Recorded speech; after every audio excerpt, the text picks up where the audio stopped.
Hello students, you are watching my YouTube channel MHD Tutorial. Like it, subscribe it and share it. Click on subscribe button and bell icon to get more updates.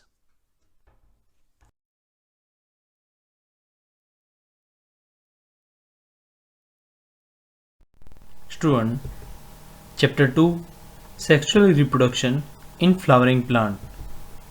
इस video के अंदर हम लोग pollinating agents के बारे में बात करेंगे। अगर इस चैप्टर के और टॉपिक के बारे में आप जानना चाहते हो तो नीचे दी गई लिंक पर क्लिक कीजिए। ये जो पॉलिनेटिंग एजेंट्स है वो दो तरह के होते हैं, एबायोटिक एंड बायोटिक। एबायोटिक के अंदर विंड एंड वाटर वो कॉमन एबायोटिक एजेंट्स है, जबकि बायोटिक की बात करें तो इसके अंदर इंसेक्ट्स, बर्ड्स, रेप्टाइल्स, मैमल्स ये सब बायोटिक पॉलिनेटिंग एजेंट्स है। विंड की बात करें, pollination by wind is more common among abiotic pollination. ये जो एबायोटिक पॉलिनेशन है जिसके अंदर विंड एंड वाटर आता है, उसमें विंड वो बहुत कॉमन है।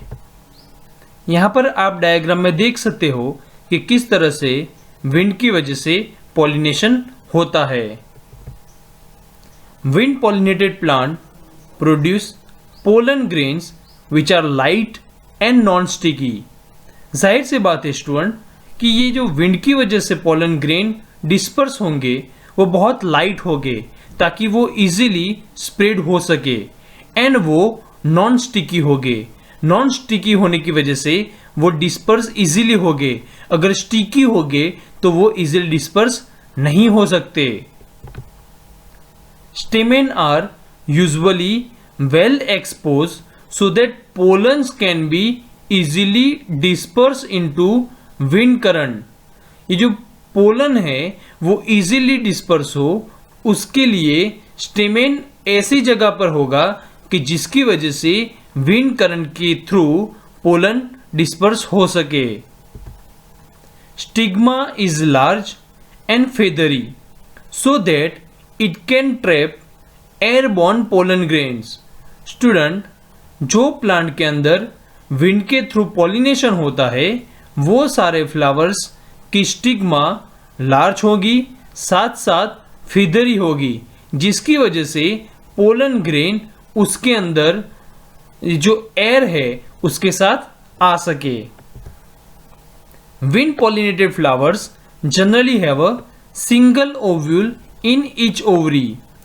ये जो विंड के थ्रू पॉलिनेशन होता है वो सारे प्लांट्स के अंदर सिंगल ओव्यूल होगा। Numerous flower are packed into an inflorescence, like example corn cob.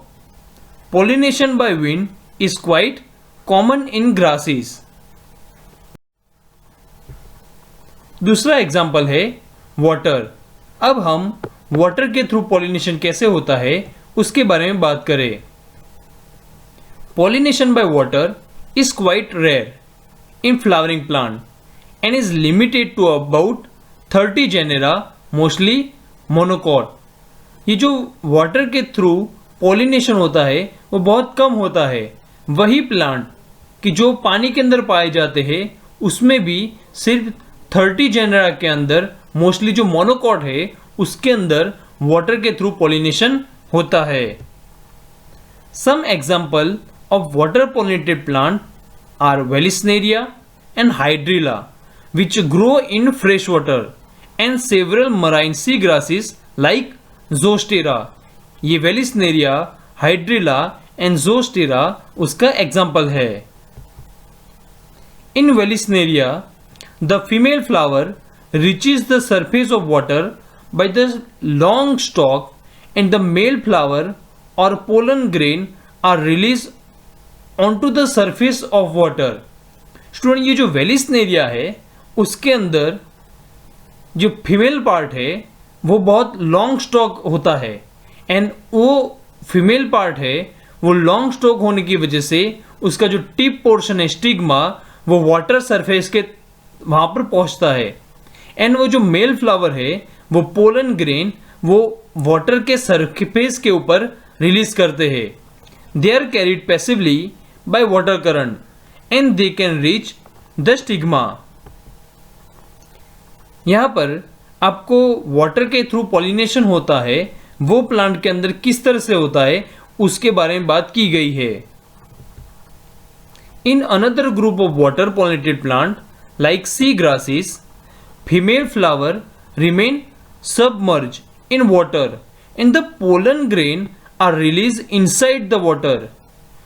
कुछ प्लांट्स है लाइक सी ग्रासेस, उसके अंदर ये जो फ्लावर है वो वाटर के अंदर ही होता है। तो हमें क्वेश्चन होगा कि अगर वाटर के अंदर फ्लावर होगा तो पॉलिनेशन कैसे होगा। तो स्टूडेंट ये जो पोलन ग्रेन है वो वाटर के अंदर ही रिलीज होता है। Pollen grain in many such species are long, ribbon-like, and they are carried passively inside the water and reach to the stigma and achieve pollination. In most of the water-pollinated species, a mucilaginous covering protect the pollen grain becoming wet. Student ये जो water के through pollination होता है वो सारे pollen वो wait ना हो जाए।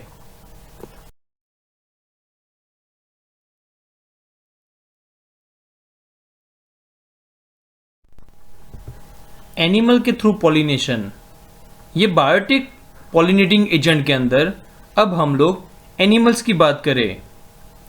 Majority of flowering plant use a range of animal as a pollinating agent like bees, butterflies, flies, beetles, wasp, ants, moths, birds, bats, ये सारे कॉमन पॉलिनेटिंग एजेंट्स है।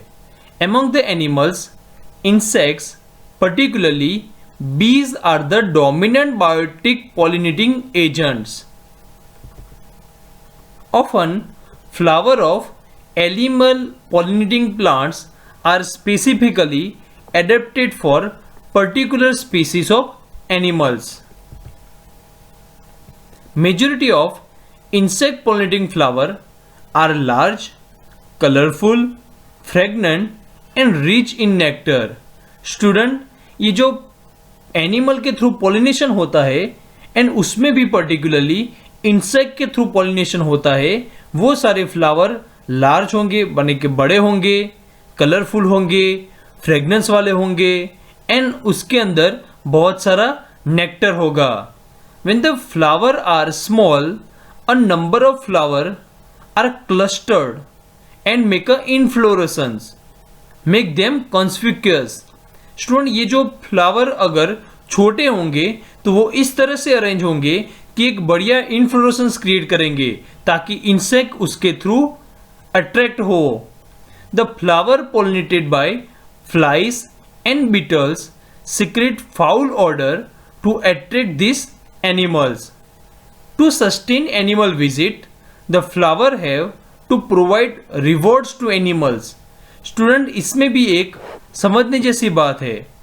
फ्लावर के पास ये सारे एनिमल्स आए, इसके लिए फ्लावर उसके लिए रिवॉर्ड्स रखता है। Nectar and pollen grain are the usual floral rewards. ये जो एनिमल्स है वो एनिमल्स को रिवॉर्ड्स के रूप पे वो नेक्टर देगा या तो फिर पोलन ग्रेन देगा। For harvesting the reward from the flower, the animal visitor come in contact with the anther and the stigma. ये जो एनिमल्स है वो रिवॉर्ड लेने के लिए अलग अलग प्लांट के पास जाएंगे एंड वो जो एनिमल्स है उसकी बॉडी अलग अलग प्लांट के फ्लावर के पास कनेक्ट होगी ताकि पॉलिनेशन इजीली हो सके। Pollen grain in animal pollinated flower are generally sticky. When the animal carrying pollen और its body come in contact with the stigma, pollination occur.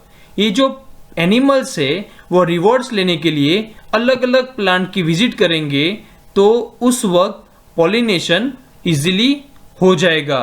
And easily pollination हो इसलिए ये सारे प्लांट्स के अंदर जो पोलन ग्रेन है वो स्टिकी होता है। In some species floral rewards are in providing safe places to lay eggs. कुछ प्लांट के अंदर ऐसा भी पाया गया है कि ये जो एनिमल्स है उसको रिवॉर्ड्स के लिए वो उसको सेफ प्लेस प्रोवाइड करते हैं ताकि वो वहां पर एग ले कर सके।